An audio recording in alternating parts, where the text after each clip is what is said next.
ஆண்டவரும் இரட்சகருமாகிய இயேசு கிறிஸ்துவின் நாமத்தினால உங்கள் ஒவ்வொருவரையும் நாங்கள் வாழ்த்தி இந்த ஆராதனைக்கு நாங்கள் வரவேற்கிறோம். கர்த்தர் உங்களை ஆசீர்வதிப்பாராக. அவருடைய கிருபை என்றும் உள்ளது. கர்த்தருடைய வார்த்தை ஜீவனும் வல்லமை உள்ளதாக இருக்கிறது. ஆகவே கர்த்தருடைய வார்த்தையை விசுவாசிப்போம்.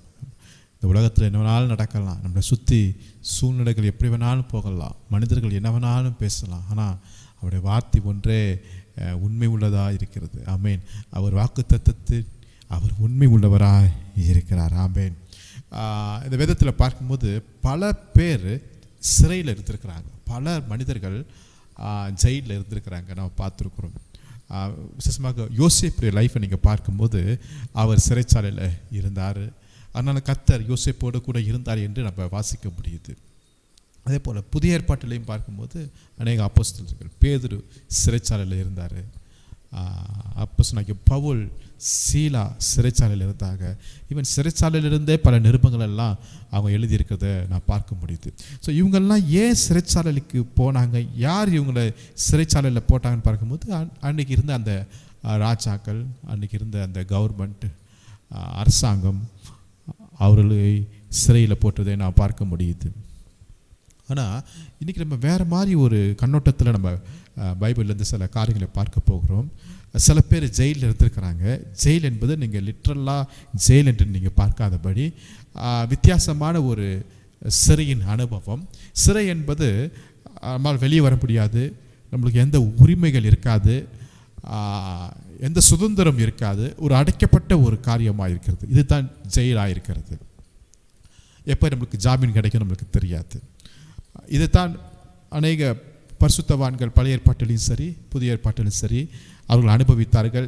ஏன் ஜெயிலுக்கு போனார்கள் என்றால் கர்த்தருக்காக அவங்க உண்மையாக இருந்தாங்க, தரிசனத்தோடு இருந்தாங்க, வைராக்கியமாக இருந்தாங்க, ஊழியம் செய்ததுனால அன்னைக்கு இருந்த அந்த ராஜாக்கள் அவர்களை பிடித்து சிறையில் போட்டாங்க என்று நான் பார்க்கிறோம். ஆனால் இன்றைக்கு நான் பார்க்க வேண்டியது எந்த ஒரு ராஜாவோ அரசாங்கமோ அரண்மனையோ அவங்க மேலே ஒரு தண்டனையை கொடுத்து சிறைக்கு அனுப்புகிறத நான் பார்க்க போகிறதில்ல. நாம் ஆராதிக்கிற தேவன் சில சமயத்தில் தம்முடைய பிள்ளைகளை ஒரு சிறையின் அனுபவத்திற்குள்ளே வழி நடத்ததை நாம் பார்க்க போகிறோம். இது ரொம்ப முக்கியமான ஒரு காரியம். இதை நீங்கள் என்னோட கூட நீங்கள் ஃபாலோ பண்ணும்போது இந்த வார்த்தை உங்களுக்கு தெளிவாய் தெரியும். மீண்டும் நான் சொல்லுகிறேன், நாம் ஆராதிக்கிற தெய்வம் அவருடைய பிள்ளைகளை, அவருக்கு பிரியமான மனிதர்களை சிறையின் அனுபவத்துக்குள்ளே அனுப்புகிறார். ஏன் அப்படிப்பட்ட அனுபவம் நம்மளுக்கு தெரியாது.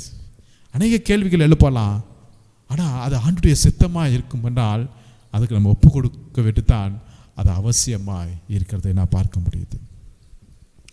முதலாவதாக நான் பார்க்கும்போது யோனா நல்ல தெய்வ மனிதர், பெரிய தீர்க்கதரிசி தான். ஆனால் அவருக்கு ஒரு சிறை காக்கப்பட்டிருந்துச்சு. நீங்கள் யோனா புஸ்தகத்தில் முதல் அதிகாரத்தில் முதல் வசனத்தை வாசிக்கும் போதே யோனா எங்கிருந்து எங்கு ஓடி வருகிறார் என்பது நம்மளுக்கு தெரியும். ஆண்டவர் சொல்றாரு, நீ எழுந்து மகா நகரமாகிய நினிவேக்கு போய் அதற்கு விரோதமாய் பிரசங்கி அவருடைய அக்கிரமம் என் சமூகத்தில் வந்து எட்டினது என்றார். ஆனால் யோனா கர்த்தருடைய சமூகத்தினின்று விலகி ஓடி போகிறார். யோனா கர்த்தருடைய சமூகத்திலிருந்து விலகி ஓடி போகிறார். அப்போ இதுவரையும் கர்த்தருடைய சமூகத்தில் தெய்வ பிரசன்னத்தில் இருந்த அந்த மனுஷன் தெய்வ திட்டத்திற்கு தன்னை ஒப்பு கொடுக்காம கர்த்தருடைய சமூகத்திலிருந்து விலகி ஓடி போகிறார். எனக்கு என்ன ரொம்ப ஆச்சரியம்னா, இந்த யோனா அங்கே ஓடி போய் நினிவேக்கு போகாதபடி அங்கே இருக்கலாம்ல, ஆனால் தர்சிஸ்க்கு கிளம்பி போகிறார். ஆப்போசிட்டான ஒரு ஏரியாவுக்கு போகிறார், ஒரு தேவையில்லாத ஒரு ஏரியாவுக்கு போகிறார். அதாவது தெய்வ திட்டத்தில் அந்த இடமே இல்லை, ஆனால் அங்கே போய் ஊழியம் செய்ய முடியாது, எதற்கோ போகிறது நான் பார்க்க போகிறோம். ரெண்டாவதாக தெய்வ சமூகத்தை விட்டு ஓடி போயிட்டாரு. ஆனால் அந்த கப்பலில் போய் அடித்தட்டில் அவர் அவ்வளவு ஆழ்ந்த நித்திரையில் இருக்கிறாரு. எப்படி தான் தூக்கம் வந்துச்சுன்னு எனக்கு தெரியல. சில சமயத்தில் தெய்வ சமூகத்தை விட்டு நம்ம விலகி ஓடி போகும்போது நம்மளுக்கு இறுதிய படபடபடன்னு இருக்கும் இல்லையா, நம்மளுக்கு ஒரு மாதிரி இருக்கும், நம்மளால் தாங்கிக் கொள்ள முடியாது. ஆனால் இவர் நல்லா தூங்குறாரு பாருங்களேன். இது ஒரு பெரிய ஆச்சரியம் தான். அநேக பேருக்கு நான் தெய்வ சித்தத்தில் தான் இருக்கிறேனா, தெய்வ சமூகத்தில் தான் இருக்கிறேனா இல்லையா என்கிற உணர்வே இல்லாத சில மனிதர்களை நான் பார்க்க முடியுது. இவர் நல்லா தூங்குறாரு, ஆனால் கர்த்தர் ரொம்ப ரொம்ப ரொம்ப ரொம்ப நல்லவருங்க. ஏன்னா கர்த்தருடைய சமூகத்தை விட்டு நீ விலகி வேறு ஒரு பக்கமாக யோனா நீ ஓடிட்டே இருந்தாலும், நீ போய் நல்லா தூங்கினாலும், நீ தான் எனக்கு வேண்டும் என்பதில் கர்த்தர் ரொம்ப குறிக்கோளாக இருக்கிறார். இல்லை, எவ்வளோ ஆச்சரியமாக இருக்குது கர்த்தருடைய திட்டத்தை பாருங்களேன். கர்த்தர் நினச்சிருந்தா யோனாவை விட்டுட்டு வேறு யாரையாவது எழுப்பியிருக்கலாமே இல்லையா? அவர் நினச்சிருந்தா ஒரு கழுதையை எழுப்பி அழகாக பிரசங்கம் பண்ண வச்சு எல்லாரும் கழுதை எல்லாம் பிரசங்கம் பண்ணுது அப்படின்னு சொல்லிட்டு எல்லாரும் ஆச்சரியமே பட்டு ரட்சிக்கப்படுறதுக்கும் கர்த்தர் வழியை செய்ய முடியும் அவரால், கூடும் அவரால். யோனா இல்லைன்னா எத்தனையோ மனிதர்கள் அங்கே இருந்திருக்கலாம், எத்தனையோ வாலிபர்கள் இருந்திருப்பாங்க, எத்தனையோ நல்ல திறமைசாலிகள் இருந்திருக்கிறாங்க. ஆனாலும் கர்த்தர் இந்த யோனா பின்னாடியே இருக்கிறார் பாருங்க. இதுதான் கர்த்தருடைய அன்புங்க. ஆமென், அல்லேலூயா. இதுதான் நம்ம புரிந்து கொள்ளவே முடியாதுங்க. சில சமயத்தில் நம்ம எவ்வளவோ தான் நம்ம தூரம் ஓடினாலும், எனக்கு வேண்டாம், எனக்கு இந்த ஊழியம் வேண்டாம், எனக்கு இந்த தரிசனம் வேண்டாம், எனக்கு இந்த பொறுப்பு வேண்டாம், இந்த காரியங்கள் வேண்டாம் என்று சொல்லி நம்ம எவ்வளவு தான் நம்ம ரிஜெக்ட் பண்ணி நம்ம ஓடியே போனாலும் கர்த்தர் சொல்ல, இல்லை நீ தான் வேணும், நீ தான் வேணும், நீ தான் வேணும் என்று சொல்லி நம்ம ஓடுறத காட்டிலும் ஆண்டவர் நம்ம பின்னாடி ஓடிட்டே வந்துட்டே இருக்கிறாருங்க. அதனால் அவனுடைய சமூகத்தை விட்டு ஓடியே போகிறான், நல்லா தூங்குறாரு. ஆனால் இந்த யோனாவை எழுப்புறது ரொம்ப பெரிய விஷயம் இல்லை இல்லையா? யோனாவை டக்குன்னு அடித்து ஒரு எழுப்பி விட்டுருக்கலாம். ஆனாலும் யோனாவை எழுப்புறதுக்கு கர்த்தர் கடலில் ஒரு பெரிய அலையை எழுப்புறார், ஒரு பெரிய புயலை எழுப்புறார். கடல் கொந்தளிக்குது. எல்லாம் மற்ற ஜனங்களெல்லாம் கப்பலை நின்றுக்கிட்டு கத்துறாங்க, அவங்கவுங்க தெய்வத்தை நோக்கி புலம்புறாங்க. சரக்கு எல்லாத்தையும் எடுத்து வெளியில் போகிறாங்க. எல்லாம் கத்திக்கிட்டு புலம்பிக்கிட்டு உயிருக்கு பயந்துட்டு போராடிட்டு இருக்கிற நேரத்தில் கர்த்தருடைய மனிதனாகிய யோனா நல்லா தூங்கிட்டு இருக்கிறார். எப்படி தான் தூக்கம் வருமோ தெரியல. ஒரு பெரிய தேவன் ஒரு பெரிய திட்டத்தை கொடுக்குறாரு, ஆனால் யோனா பெரிய தூக்கத்தை போட்டுட்டு இருக்கிறாரு. கர்த்தர் பார்த்தாரு, ஒரு பெரிய புயலை எழுப்பினார். அன்னைக்கு அந்த கப்பல் புறப்படுறதுக்கு முன்னாடி வானிலை எல்லாம் ஆராய்ச்சி பண்ணியிருப்பாங்க இல்லையா? காற்று எப்படி அடிக்குது, நம்மளுக்கு சாதகமாக இருக்கா, கிளைமேட்லாம் நல்லா இருக்கா, எல்லாத்தையும் அவங்க செக் பண்ணிட்டு தான் புறப்பட்டுருப்பாங்க. ஆனால் அவங்களுக்கே புரிஞ்சிருக்காது, என்ன திடீர்னு இயற்கையே மாறுது, வானங்கள் மாறுகிறது, கடல் மாறுகிறது, தண்ணி மாறுகிறது, ஏன் இந்த காற்று, எல்லாம் புரியல. யாருக்கு? ஒரே ஒரு மனிதனை தட்டி எழுப்புறதுக்காக, ஒரே ஒரு மனிதனை தட்டி எழுப்பி தெய்வ திட்டத்திற்கு கொண்டு வருவதற்காக. அந்த நேரத்தில் கூட யோனா முழங்கால் பட்டிட்டு ஜெபம் பண்ணி ஒப்பு கொடுத்து, ஆண்டவரே நான் எப்படியாவது நீங்கள் சொன்னது மாதிரி நினிவேக்கு போகிறேன்னு சொல்லியிருந்தா கூட ஆண்டவர் வேற ஏதாவது ஒரு காரியத்தை செஞ்சிருப்பார். ஆனால் அதுக்கு பதிலாக யோனா வேற ஒரு பயங்கரமான திட்டத்தை கொண்டு வர்றார். என்ன? என்னை தூக்கி உள்ளே போடுறான், நான் செத்தாலும் பரவாயில்ல, நான் நினிவேக்கு போக மாட்டேன்னுங்கிறார். இன்றைக்கு கூட அநேக சமயத்தில் நம்மளும் இப்படி தான் சொல்லுவோம், நான் செத்தாலும் பரவாயில்ல, நான் இதுக்கெல்லாம் வரவே மாட்டேன்ப்பா, இது எனக்கு ஒத்தையே வராது, எனக்கு தெரியாது, செத்தாலும் சாகுறேன், அதுக்கு ரெடியாக இருக்கிறாங்க சாவுறதுக்கு. ஆனால் தெய்வ திட்டத்திற்கு ரெடியாக இல்லை. ஆனாலும் கர்த்தர், இல்லை நான் யோனா தான் வேணும், நீ யோனா தான் வேணும், நீ எவ்வளவு தூரம் ஓடினாலும் நான் உன்னைத்தான் பிடிப்பேன் என்று கர்த்தரும் வலுக்கட்டாயமாக நிற்கிறார். யோனாவை காட்டிலும் எத்தனையோ மனிதர்கள் இருந்திருக்கலாம். இன்றைக்கி கூட நம்மளை காட்டிலும் யோக்கியர்கள் எத்தனையோ பேர் இருக்கிறாங்க, என்னை காட்டிலும் படித்தவர்கள் எத்தனையோ பேர் இருக்கிறாங்க, என்னை காட்டிலும் திறமை உள்ளவர்கள் இருக்கிறாங்க, என்னை காட்டிலும் அழகானவர்கள் இருக்கிறாங்க, என்னை காட்டிலும் உண்மை உள்ளவர்கள் இருக்கிறாங்க. ஆனாலும் கர்த்தர் என்னத்தான் அழைத்திருக்கிறார், என்னத்தான் அவர் நம்பியிருக்கிறார். இந்த திட்டம் நான் என் மூலமாக தான் செய்ய வேண்டும் என்பது அவருடைய பிளானாக இருக்கிறது. ஏன்னா நான் தாயின் கருவில் இருக்கும் போதே, இந்த உலகம் தோன்றுவதற்கு முன்பாகவே என்னை குறித்து சில திட்டங்களை கர்த்தர் முன் குறித்து வைத்திருக்கிறார். நீங்கள் எங்கே வேணாலும் ஓடுங்க, கர்த்தர் உங்களை விட மாட்டாருங்க, கர்த்தர் விட மாட்டார். இப்போ யோனாவை தூக்கி வெளியே போடுறாங்க. கர்த்தர் அவனுக்காக ஒரு பெரிய மீனை ஆயத்தப்படுத்தி வைத்தார். முதலாவது சொன்னேன், பெரிய தெய்வம் ஒரு பெரிய திட்டத்தோடு வர்றாரு. ஆனால் யோனா பெரிய தூக்கத்தை போடுறாரு. கர்த்தர் பார்த்தாரு, ஒரு பெரிய கொந்தளிப்பை உண்டாக்குனாரு. இவனை பிடிச்சி இப்போ கடலில் போடுறாங்க. அங்கே ஒரு பெரிய மீன். நான் சொன்னேன் பார்த்தீங்களா, கர்த்தர் ஏற்படுத்துகிற சில சிறைகள், அடைக்கப்பட்ட சூழ்நிலைகள், இந்த மீன் தான் அவனுக்கு சிறை. யாருக்கு? யோனாவுக்கு. இதுவரையும் அவர் சிறையில் இருந்தாரோ இல்லையோ தெரியல. ஒருவேளை அன்னைக்கு இருக்கிற ராஜாக்கள், அரசாங்கம் இவரை பிடிச்சி சிறையில் போட்டிருக்கலாம், போடாமல் இருந்திருக்கலாம். ஆனால் இந்த சிறை என்பது ஒரு ராஜா ஏற்படுத்தின சிறை அல்ல, ராஜாதி ராஜா ஏற்படுத்தின சிறை. அதனால தான் நான் இப்போ சொல்ல முடியும், கர்த்தருடைய சமூகத்தையும் அவருடைய திட்டத்தையும் மாத்திரம் நீங்கள் விட்டுட்டு விலகி ஓடினீங்கன்னா நிச்சயமாக ஒரு சிறை ஆண்டவர் ஏற்படுத்துவார். உங்கள் வாழ்க்கையில் நீங்கள் பார்த்துருக்கலாம், அநேக சமயத்தில் இங்கே ஒரு திமிழுங்க பெரிய மீன் மாதிரி ஒரு, அது என்ன மீனோ, பெரிய மீன் ஒன்று காத்துட்ருக்கு. இப்போ மீன் வாயில் என்ன செய்கிறாரு, யோனா போகிறதுல பார்க்குறோம். யோசித்து பாருங்க, இதுவரையும் மீன் யோனா வாயில் போயிருக்கும், நல்லாயிருக்கும், டேஸ்ட்டாக இருக்கும். யோனாக்கு மீன் யோனாவுடைய வயிறில் அடைக்கப்பட்டிருக்கலாம். ஆனால் இப்போ ஃபஸ்ட் டைமாக உலகத்தில் இதுவரை நடக்காத ஒரு காரியம் யோனாவோட வாழ்க்கையில் நடக்குது. என்ன, யோனா மீன் வயிற்றுக்குள்ளே போகிறார். கொஞ்சம் யோசித்து பாருங்கள், எப்படி தான் இருந்திருக்குமோ தெரியல. இல்லை, மீனை சில சமயத்தில் வாங்கிட்டு வந்தாவே அது ஸ்மெல் அடிக்குதுன்னு நம்ம சொல்லுவோம். அதை கழுவுங்கப்பா, நல்லா கழுவுங்கன்னுப்போம். ஆனால் அந்த குடலெல்லாம் க்ளீன் பண்ணுங்க அப்படி நம்ம என்னவோ பேசிகிட்டு இருப்போம். மஞ்சத்தூள் போட்டு உப்பை போட்டு கழுவி சுத்தமாக வைக்கணும், ஸ்மெல்லே வரக்கூடாது அப்படின்னு நம்ம விரும்புவோம். ஆனால் இவர் கொஞ்சம் யோசித்து பாருங்களேன், மீன் வயிற்றுக்குள்ளே உட்காந்துருக்கிறாரு மனுஷன், செம்ம நாற்றம் எடுக்கும் இல்லையா? அப்போ தான் யோசித்திருப்பார், கர்த்தருடைய சமூகத்தை விட்டு விலகி ஓடினா இவ்வளவு பெரிய தண்டனையா? ஆனாலும் கர்த்தர் நல்லவர் பாருங்களேன், உங்களை அழிக்காமல் உங்களை பாதுகாத்து வந்துட்டே இருக்கார் பாருங்களேன். அந்த மீனை கர்த்தர் ஆயத்தப்படுத்தி வைத்திருந்தார் பாருங்களேன். ஆமாம், இந்த சிறை எத்தனை நாள்?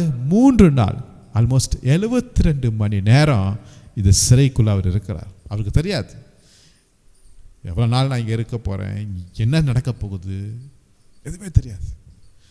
நான் தான் யோசிப்பேன், ஒழுங்கா நீ கப்பலில் இருந்துட்டு ஒரு ஜெபம் பண்ணியிருந்தா கூட யோனாவே உங்கள் ஜெபத்தை கர்த்தர் கேட்டிருப்பாரு. அந்த அழகாக அந்த கப்பல் அப்படியே திருப்பி நினிவே கூட ஆண்டவர் வர வச்சிருப்பாரு இல்லையா? அவரால் கூடாத காரியம் ஒன்றும் இல்லை. ஆனால் அங்கே ஜெபிக்கலை, அங்கே தூங்கிட்டு கர்த்தருடைய சமூகத்தை விட்டு விலகி வந்துட்டு இருக்கிற யோனா இப்போ எங்கே ஜெபம் பண்ணுறாருன்னா, மீன் வயிற்றுக்குள்ளே உட்காந்துட்டு ஜெபம் பண்ணுறார். சில சமயத்தில் ஜெபிக்கிறதுக்கு கர்த்தர் நல்ல இடத்தையும் நேரத்தையும் ஜெபிக்கக்கூடிய சில காரியங்களையும் வாய்ப்புகளையும் கர்த்தர் கொடுக்கும் போது நம்ம ஜெபிக்காமல் இருந்தா கடைசியில் இங்கே போய் ஜெபிக்க வேண்டிய சூழ்நிலை ஆயிரும் போல. ஆகவே நம்ம ஜெப எண்ணத்தோடு இருப்போம், ஜெபத்திலேயே இருப்போம், ஜெபத்தில் தரித்து இருப்போம். ஹல்லேலூயா. இப்போ இந்த சிறை என்பது மீன் தான் அவருக்கு சிறை. 3 நாள் உள்ள உட்காந்துட்டு இருக்கிறார், ஜெபம் பண்ணுறார். இப்போதான் உட்காந்து ஜெபம் பண்ணுறார். ஆண்டவர் அந்த ஜெபத்தையும் கர்த்தர் கேட்டார். ஹல்லேலூயா. கர்த்தர் ரொம்ப நல்லவருங்க. நம்ம எப்போ யூட்டர்ன் போடும் வரையும், நம்ம மனம் திரும்பும் வரையும், மீண்டும் தெய்வ திட்டத்துக்குள்ளே கொண்டு வரும் வரையும் கர்த்தர் நம்மை ஃபாலோ பண்ணிக்கிட்டே இருக்கிறார், ஃபாலோ பண்ணிக்கிட்டே இருக்கிறார், ஃபாலோ பண்ணிக்கிட்டே இருக்கிறார். உங்கள் வாழ்க்கையில் நீங்கள் எவ்வளவு தூரம் நீங்கள் போனாலும், வேண்டாம் என்று சொல்லிட்டு நீங்கள் ஒதுக்கி போனாலும் கர்த்தர் சொல்கிறார், இல்லை நீங்கள் தான் வேணும், நீங்கள் தான் வேணும், நீ தான் வேணும். ஒருவேளை நீங்கள் சொல்லுவீங்க, எனக்கு அந்த தைரியம் இல்லை, எனக்கு பேச்சு திறமை இல்லை, எனக்கு அந்த அளவுக்கு அறிவு இல்லை, எனக்கு தாழ்ந்துகள் இல்லை, டேலண்ட்டு கிடையாது, நான் யோக்கியம் இல்லை. வேறு யாராவது எடுத்துக்கொள்ளுங்கப்பா. சில சமயத்தில் ஜெபம் பண்ணியிருப்பீங்கல்ல, நான் கூட நிறையா சமயத்தில் ஜெபம் பண்ணியிருக்கிறேன். ஆண்டவரே இந்த ஊழி எனக்கு வேண்டாம் ராஜா, ரொம்ப கஷ்டமான காரியம் வேண்டாம், அந்த அளவுக்கு நான் தகுதி இல்லை, ஏதோ நான் ஒதுக்குப்புறமா எங்கேயாவது போய் ஏதாவது நான் ஒன்று பண்ணிகிட்ருக்கிறேன், என்னை விட்டுருங்க. ஆனால் ஆண்டவர் விடலைங்க, ஆண்டவர் விடலை. ஆண்டவர் இப்படிப்பட்ட பைத்தியங்களை தான் தெரிந்து கொண்டிருக்கிறார், இப்படிப்பட்ட பலவீனமானவர்களுக்காக தான் தெரிந்து கொள்ளுகிறார். உங்கள் வாழ்க்கையில் உங்கள் கர்த்தர் இப்படிப்பட்ட காரியத்தை செய்து கட்டிருக்கிறார். சில சமயத்தில் உனக்கு புரியாது, ஏன் இப்படிப்பட்ட ஒரு அடைக்கப்பட்ட சூழ்நிலை, ஏன் நான் இங்கே வந்து மாட்டிக்கிட்டேன், ஏன்னா அது கர்த்தர் ஏற்படுத்தின சிறையாக இருக்கலாம். இப்போயும் கப்பலில் தூங்குனது மாதிரி தூங்கவும் முடியாது, அது வேறு விஷயம் இல்லையா?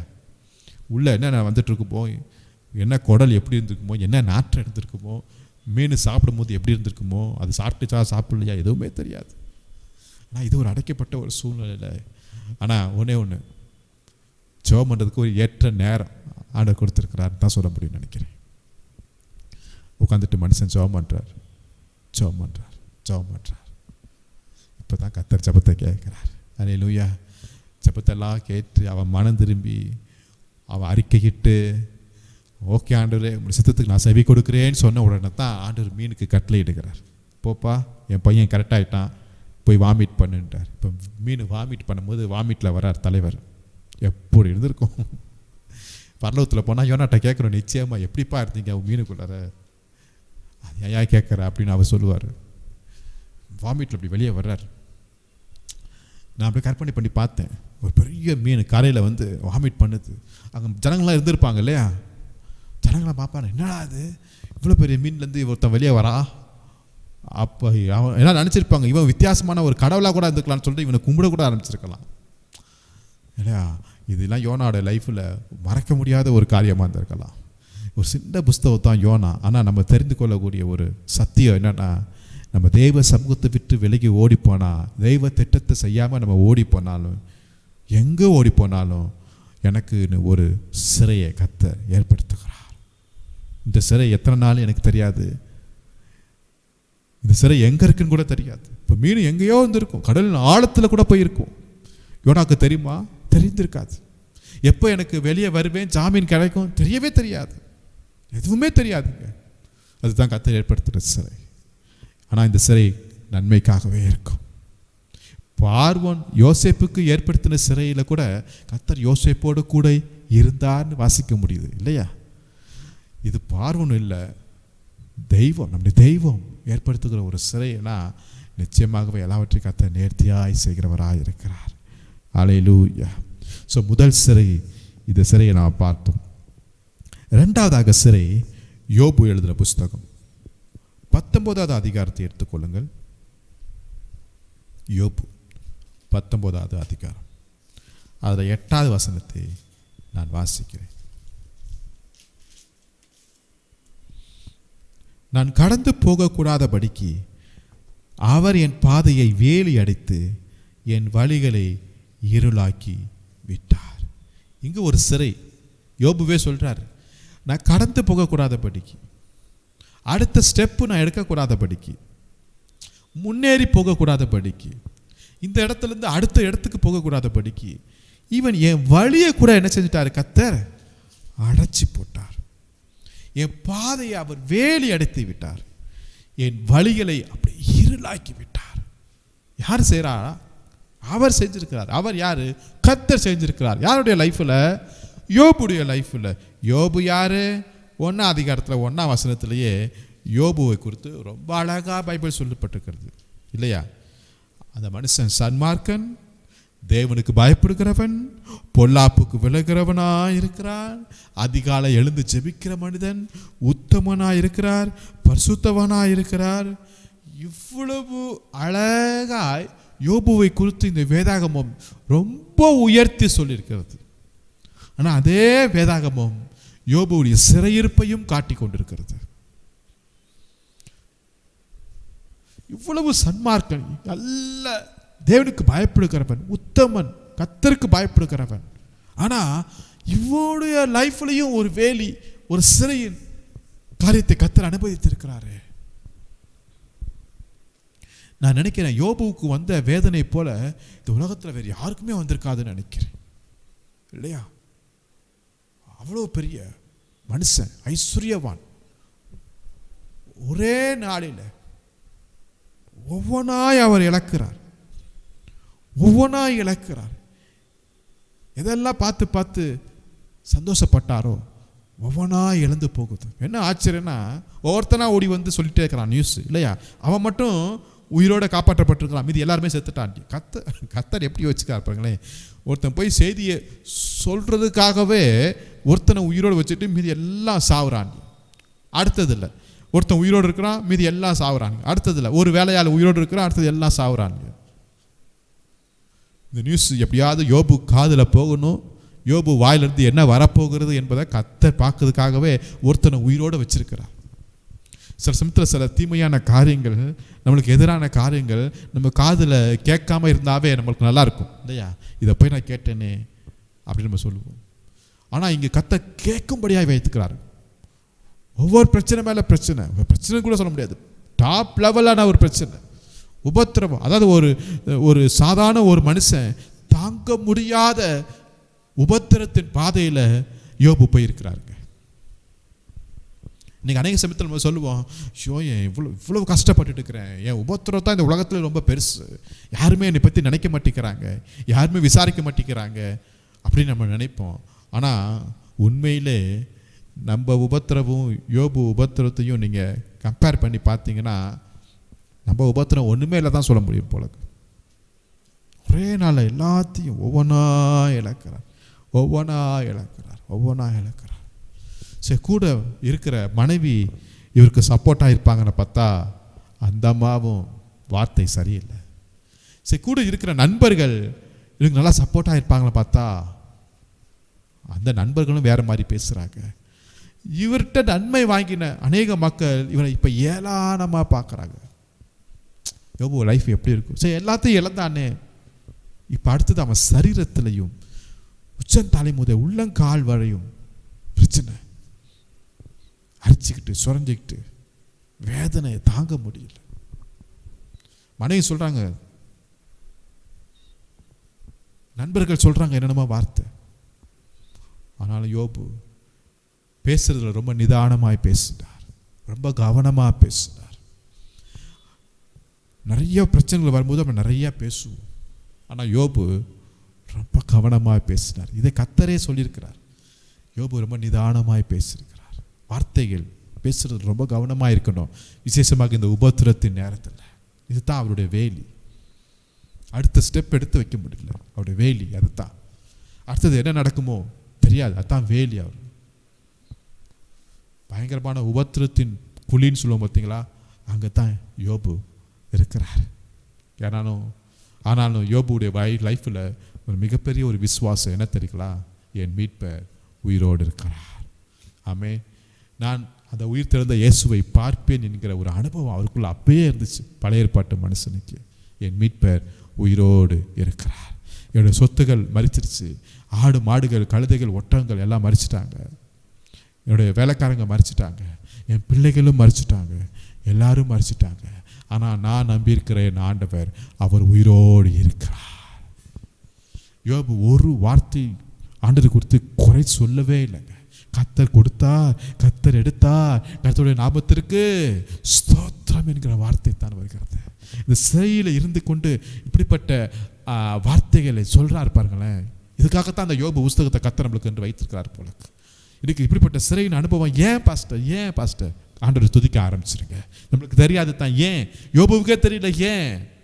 இது கர்த்தருக்கும் சாத்தானுக்கும் நடக்கிற ஒரு யுத்தமா இருக்கிறது. அவங்க 2 பேர் சண்டை போட்டுட்டுமே, ஆனால் அதற்கு ஒரு கருவி தேவைப்பட்டுச்சு, அதுக்கு ஒரு உடம்பு தேவைப்பட்டுச்சு, அதுக்கு ஒரு உடல் தேவைப்பட்டுச்சு, அதுக்கு ஒரு அந்த யுத்தத்துக்கு ஒரு குடும்பம் தேவைப்பட்டுச்சு, ஒரு ஆஸ்தி தேவைப்பட்டுச்சு.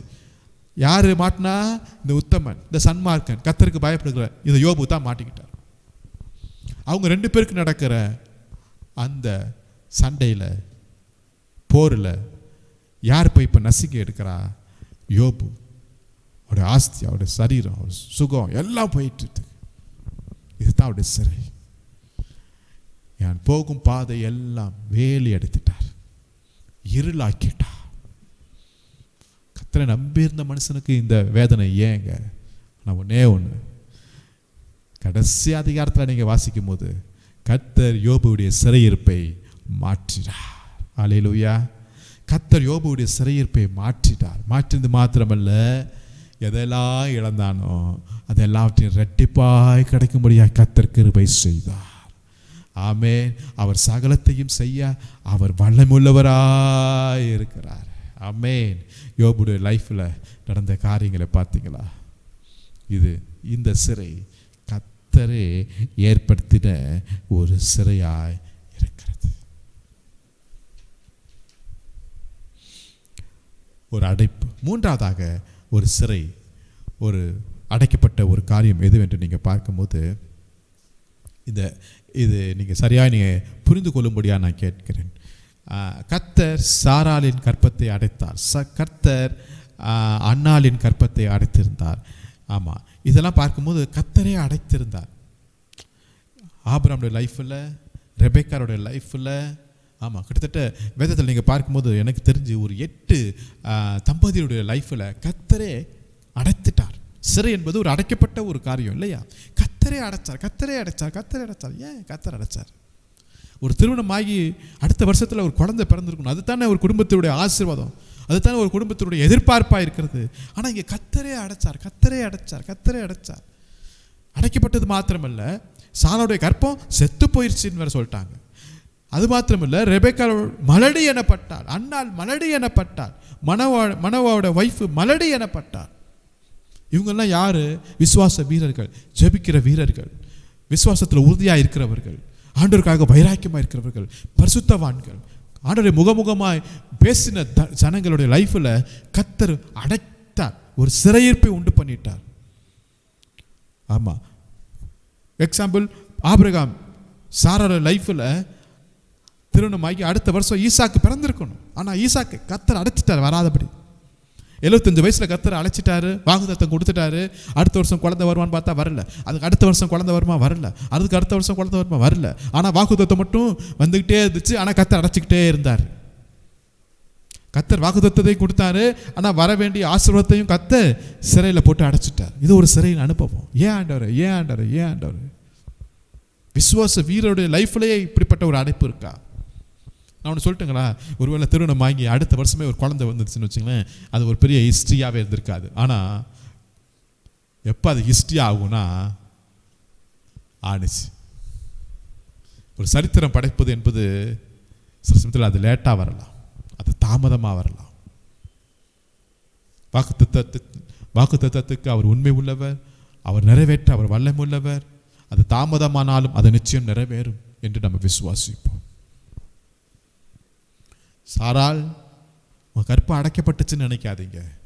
வாக்குத்தத்தத்தின் பிள்ளை, பூமியை சுதந்திரிக்க போகிற பிள்ளைகள் உங்கள் கற்பத்தில் எழும்ப போகிறார்கள். ரெபெக்கா மலடின்னு சொல்லிட்டாங்களா? ஆனால் 2 சந்ததி உங்கள் சரீரத்திலிருந்து எழும்ப போகிறத நீங்கள் மறக்கக்கூடாது. அதே போல் ரேச்சலுடைய லைஃப்பில் நீங்கள் பார்க்கும்போது, எனக்கு பிள்ளை கூட இல்லைன்னா சாகிறேனுங்கிறாங்க. ஆனால் அவங்க சந்ததியிலிருந்து தான் கர்த்தர் யோசேப்பை இறப்பினார். அன்னாள் எல்கானா லைஃப்பில் நீங்கள் பார்க்குறோம், ஜபிக்கிற ஒரு தாய். ஏன் பிள்ளை இல்லைன்னா ஏற்ற நேரத்தில் தேசத்தை நியாயத்திற்கக்கூடிய ஒரு சாமுவேலை எழுப்ப வேண்டும் என்பது கர்த்தருடைய திட்டம். அதை ஜபத்தில் தான் பிறக்கணும் என்பது தெய்வத்தின் திட்டமாக இருந்துச்சு. அதே போல் சாம்சனுடைய லைஃப்பில் நீங்கள் பார்க்கலாம். அதே போல் 2 ராஜாக்கள் 4ஆம் அதிகாரத்தில் அந்த சுனேமி கனம் பெற்ற ஒரு ஸ்திரீ லைஃப்பில் தாமதமாக தான் ஒரு குழந்தை பிறக்கிறாங்க. அதே போல் ரூத்துடைய லைஃப்பில் குழந்தை இல்லை, கணவர் இறந்துட்டார். ஆனாலும் கர்த்தர் அங்கே கொடுக்கறதை நான் பார்க்கிறோம். அதே போல் புதிய ஏற்பாட்டில் எலிசபெத் சகரியார் லைஃப்பில் வயது சென்றவர்கள், கர்த்தருடைய கட்டளைக்கு நியாயப்பிரமாணத்துக்கு எல்லாத்துக்கும் கீழ்ப்படுகிறவர்கள், ஊழியம் செய்கிற பிள்ளைகள். ஆனால் அவங்க லைஃப்லேயும் ஒரு அடைக்கப்பட்ட ஒரு காரியம். ஆனால் ஏற்ற நேரத்தில் கர்த்தர் ஸ்திரீகளுக்குள் பிறந்த பெரியவன் யோவானை குறித்து கர்த்தர் சொல்கிறார். இதெல்லாம் அவங்க லைஃப்பில் நடக்க வேண்டியது நேரத்தில் நடந்திருந்தால் நல்லா இருக்குமே அவங்க நினச்சிருக்கலாம். ஆனால் அங்கே ஒரு அடைப்பு காணப்பட்டுச்சு, ஒரு அடைக்கப்பட்ட ஒரு வாசல். அது ஒரு சிறையின் அனுபவம் தானே, இல்லையா? ஆனால் ஏற்ற நேரத்தில் கர்த்தர் திறந்தார். அதுதான் சரியான நேரம், தேவையான நேரம், பரலோகத்தின் நேரமாய் இருக்கிறது. உங்கள் லைஃப்பில் கூட சில ஆசீர்வாதங்கள், சில நன்மைகள் அடைக்கப்பட்டு இருக்கலாம். நீங்கள் அதுக்காக ஜெபிச்சுட்டே இருக்கிறீங்க. நிச்சயம் ஜெபிச்சுட்டே இருங்க. வார்த்தையை விசுவாசிங்க, நிச்சயம் விசுவாசிங்க. தேவனை எதிர்பார்த்துட்டே இருங்க. சோர்ந்து போகாதீங்க.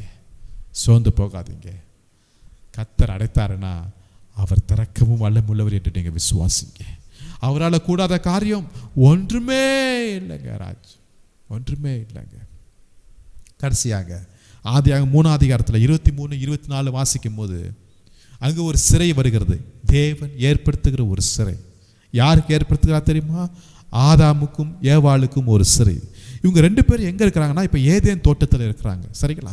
ஏதேன் தோட்டத்தில் தேவ பிரசன்னம் இருந்துச்சு, தேவ மகிமை இருந்துச்சு, அவங்களுக்கு சாப்பிட்றதுக்குன்னு ஆயிரக்கணக்கான பழங்கள் இருந்துச்சு, நல்ல குளிர்ச்சியான டைம் இருந்துச்சு, இடம் இருந்துச்சு. இவங்க 2 பேருக்குன்னு 4 நதிகள் இருந்துச்சு, ஒரு குட்டி பரலோகம் போல இருந்துச்சு. ஆனால் கீழ்ப்படியாதது நிமித்தமாக இப்போ கர்த்தர் இவங்களை தூக்கி ஜெயிலில் போட்டார். நீங்கள் நினைக்கலாம், என்ன ஜெயிலில் போட்டார்னு நினைக்கிறீங்களா? ஆமாம். இப்போ ஜெயிலில் போட்டவங்களுக்கு என்ன அங்கே கிடைக்கிதுன்னா, வியர்வை சிந்தணும், கடினமாக உழைக்கணும். அந்த ஜெயிலில் பாவம் இருக்குது, அங்கே சாபம் இருக்குது, அங்கே அக்கிரமம் இருக்குது, அங்கே பிரச்சனைகள் இருக்குது, அங்கே நோய் இருக்குது. அங்கே டெலிவரி பெயின் இருக்குது, எல்லாமே அங்கே இருக்குது. ஜெயிலில் அங்கே கிடக்குது. ஆனால் ஏதேன் தோட்டத்தில் அதெல்லாம் இது இல்லை. ஏதேன் தோட்டம் அவங்களுக்கு ஒரு ஆசீர்வாதமான இடமா இருந்துச்சு. ஆனால் இப்போ எங்கே இருக்கிறாங்க? உலகத்தில் இருந்தாலும் அது அவங்களுக்கு ஜெயில் தான். இப்போ ஏதேன் தோட்டத்துடைய வாசல் அடைக்கப்பட்டுருச்சு. அவங்க உள்ள நுழையிறான்னு வந்தாலும் அவங்க நுழைய முடியாது. இப்போ உங்கள் உலகத்தில் இருந்தாலும் இவங்க ஜெயிலில் தான் இருக்கிறாங்க. ஒவ்வொரு நாளும் ஆதாமும் ஏவாளும் வந்து நின்று பார்த்துட்டே இருப்பாங்க. அந்த ஏதேன் தோட்டத்துக்குள்ளே எவ்வளோ சந்தோஷமாக இருந்தோம், மகிழ்ச்சியாக இருந்தோம், சமாதானமாக இருந்தோம், தெய்வ பிரசனத்தில் இருந்தோம். ஆனால் இன்றைக்கி நம்ம ஜெயிலுக்குள்ளே இருக்கிறோமே அப்படின்னு சொல்லிட்டு அந்த கேட் வழியாக பார்த்துக்கிட்டே இருப்பாங்க. உள்ள நுழைவதற்கு அங்கே வழி கிடையாது, அனுமதி இல்லை. அநேக சமயத்தில் நம்ம லைஃப்பில் கூட அந்த நாட்களில் அந்த தெய்வ பிரசனம், அந்த ஊழியம், தரிசனம், பாரம், சமாதானம், சந்தோஷம் நல்லா அனுபவிச்சுட்டு இருந்தோம். ஆனால் திடீர்னு நம்மளுக்கு கீழ்ப்படியாத நிமித்தமாக இன்றைக்கி எல்லாத்தையும் இழந்துக்கிட்டு ஒரு ஜெயிலுக்குள்ளே இருக்கிறது மாதிரி தான் இருக்கிறோம். ஒருவேளை அன்னைக்கு காணப்பட்ட அந்த உலகம் ஜெயில் என்பது அவங்களுக்கு ரொம்ப பெருசாக இருக்கலாம். ஆனாலும் ஏதேன் தோட்டத்தோட அனுபவம் இல்லையா? இப்போ கேட் அடைக்கப்பட்டுருச்சு. இப்போ அந்த தோட்டத்துக்குள்ளே உள்ள நுழைய முடியல. அங்கே தெய்வ தூதர்கள் அங்கே பார்த்துட்டு இருக்கிறாங்க. ஆனால் புதிய ஏற்பாட்டுக்குள்ள இந்த தோட்டம் அடைக்கப்பட்டுச்சு. ஆனால் எஸ்தமேட் தோட்டம் நம்மளுக்காக திறக்கப்பட்டுச்சு. ஆமென். இயேசு கிறிஸ்து மரித்து அவருடைய சரீரத்தை ஒரு தோட்டத்தில் தான் வந்து அடக்கம் பண்ணுறாங்க. அப்போ யோவான் 20 அதிகாரத்தில் நம்ம வாசிக்க முடியுது. மகதலேனா மரியாள் ஒரு பாவியான ஸ்திரீயாக இருந்தவங்க, பிசாசினால் வஞ்சிக்கப்பட்டிருந்த ஒரு ஸ்திரீ. ஆனால் இப்போ இயேசுவின் சரீரத்தை பார்க்கறதுக்காக ரொம்ப ஆசைப்பட்டு வராங்க. வரும்போது அங்கே 2 தேவதூதர்கள் அங்கே கல்லறையில் இருக்கிறாங்க. மரியாள்கிட்ட கேட்குறாங்க, மரியாள் உனக்கு என்ன வேண்டும்? சாரி, ஏன் அழுகிறாய் என்று கேட்குறார்கள். ஏன் அழுகிறாய் என்று கேட்குறார்கள். அங்கே ஏவாள் தனது கீழ்ப்படியாத நிமித்தமாக இந்த தோட்டத்தை இழந்துட்டாங்க, ஜெயிலுக்குள்ளே போயிட்டாங்க. இங்கேயும் ஒரு ஸ்திரீ வராங்க. இந்த ஸ்திரீயை பார்த்து கேட்குறாங்க, நீ ஏன் அழுகிறாய்ங்கிறாங்க. உயிர்த்தெழுந்த இயேசுவை முதலாய் பார்த்தது இந்த ஸ்திரீயாய் தான் இருக்கிறார்கள். ஏன் அழுகிறாய்? ஏன் அழுதுகிட்டே இருக்கிறீங்க? ஜெயிலில் இருக்கிறேன், அழுதுகிட்டே இருக்கிறேன். ஜெயிலில் என்ன இருக்குது? ரொம்ப கஷ்டப்படணும். இந்த ஜெயிலில் தான் எல்லா வியாதியும் இருக்குது, இந்த ஜெயிலில் தான் எல்லா கஷ்டமும் இருக்குது இல்லையா? எல்லா சாபம், எல்லா அக்கிரமும், எல்லா பாவம் எல்லாம் இங்கே தான் இருக்குது. எனக்கு இதில் ஒரு விடுதலை கிடைக்குமான்னு அப்படின்னு அழுகிறேன். தேவதூதர்கள் கேட்குறாங்க, ஏன்பா அழுகிற? அழுகாத, இயேசு உயிர்த்தெழுந்து விட்டார், நீ அவரை பாரு. உயிர்த்தெழுந்த வல்லமை ஜெயில் என்கிற வாழ்க்கையவே மாற்றும், அடைக்கப்பட்ட என்கிற வாழ்க்கையே மாற்றும். நீ இழந்த அந்த ஏதேன் தோட்டத்தின் அனுபவத்தை நீ மீண்டும் உயிர்த்தெழுந்த இயேசுவின் வல்லமையின் மூலமாய் பெற்றுக்கொள்வாய். அல்லேலூயா. தேவன் தான் அங்கே ஒரு சிறையை ஏற்படுத்தினது மாதிரி இருந்துச்சு. ஆனால் இயேசு கிறிஸ்து மூலமாய், சிலுவையின் மூலமாய், அவர் இரத்தத்தின் மூலமாய், பாவ மன்னிப்பின் மூலமாய் மீண்டுமாய் அந்த சிறை கர்த்தர் உடைத்து விட்டார். சிறையிருப்பை திருப்புவேன் என்று சொன்ன தேவன் உங்கள் லைஃப்லையும் நிச்சயமாய் திருப்ப அவர் வல்லமையுள்ளவராக இருக்கிறார். உங்கள் லைஃப்பில் நீங்கள் இப்படிப்பட்ட பாதையில் நீங்கள் கடந்து போயிட்டே இருக்கலாம். ஒருவேளை இது தேவன் ஏற்படுத்தின சிறையாக இருக்கலாம். ஜெபம் பண்ணுங்க, ஒப்பு கொடுங்க, அர்ப்பணிங்க. இந்த சிறையிருப்பையும் கர்த்தர் திருப்புவார், அதை மாற்றுவார். இழந்ததை மீண்டும் பெற்றுக்கொள்ள கர்த்தர் கிருபை செய்வாராக. ஜெபம் பண்ணுவோம். நல்ல பிதாவை நன்றி செலுத்துகிறோம். அநேக சமயத்தில் எங்கள் லைஃப்லையும் நீங்கள் சில சிறையிருப்பை உண்டு பண்ணிக்கிறீங்க, அதுக்காக நன்றி செலுத்துகிறோம். இப்படிப்பட்ட இந்த சிறையிருப்பு வரும்போது நாங்கள் இன்னும் மனசை கடினப்படுத்தாதபடி உங்களுடைய வசனத்துக்கு நேராய், உங்களுடைய திட்டத்துக்கு நேராய் எங்களை நாங்கள் திருப்ப எங்களுக்கு கிருபை பாராட்டும்படியாக நாங்கள் ஜெபிக்கிறோம். எங்கள் குறைகள் குற்றங்கள் எல்லாம் மன்னிப்பீராக ராஜா. எதை எங்கள் வாழ்க்கையில் நீங்கள் அனுமதித்தாலும் அதை நன்மைக்கென்றே அனுமதிக்கிற தேவனாக இருக்கிறதுக்காக ஸ்தோத்திரம். உங்களுடைய திட்டத்துக்கு எங்களை ஒப்பு கொடுக்கிறோம், தாழ்த்துக்கிறோம். உங்களுடைய நாம மகிமைப்படுவதாக. சீக்கிரமாக எங்கள் வாழ்க்கையில் இருக்கிற எல்லா அடைப்புகள், அடைக்கப்பட்ட காரியங்கள் எல்லாவற்றையும் நீர் திறக்கும்படியாக நாங்கள் ஜெபிக்கிறோம். இழந்ததை மீண்டும் பெற்றுக்கொள்ளும்படியாக எங்களுக்கு கிருபை செய்வீராக. ஆசீர்வதிங்க. மீட்பர் இயேசு நாமத்தில் ஜெபிக்கிறோம் எங்கள் ஜீவனுள்ள நல்ல பிதாவே. ஆமேன், ஆமேன், ஆமேன். கர்த்தர் உங்களை ஆசீர்வதிப்பாராக. Thank you. Praise the Lord. Thank you, Lord. Thank you, Raja.